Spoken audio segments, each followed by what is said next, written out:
Pour éveiller l'attention intellectuelle et affective des élèves, lors d'une leçon, l'enseignant doit réussir son entrée en matière. En effet, le début d'une leçon est considéré comme particulièrement stratégique dans l'atteinte des objectifs de la séance. Il doit donc être sérieusement mis en scène.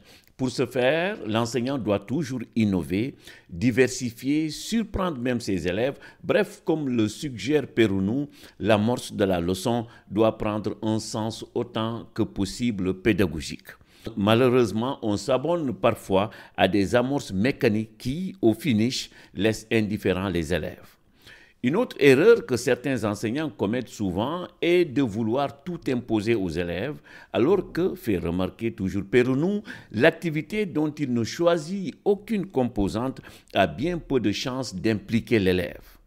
Dejour, qui a étudié les effets de l'organisation du travail sur la dynamique du psychique, a montré que la fatigue, le stress, l'insatisfaction, le sentiment d'aliénation et de non-sens augmentaient lorsque l'organisation du travail était rigide et ne laissait aucune marge à la personne pour adapter la tâche à ses rythmes, son corps, ses préférences, sa vision des choses. Mais, ajoute Péronou, ce qui vaut pour les travailleurs dans l'entreprise vaut pour les élèves. Dans un célèbre ouvrage intitulé « 1001 propositions pédagogiques », André de Peretti et François Muller se sont intéressés à la mise en œuvre des activités en classe.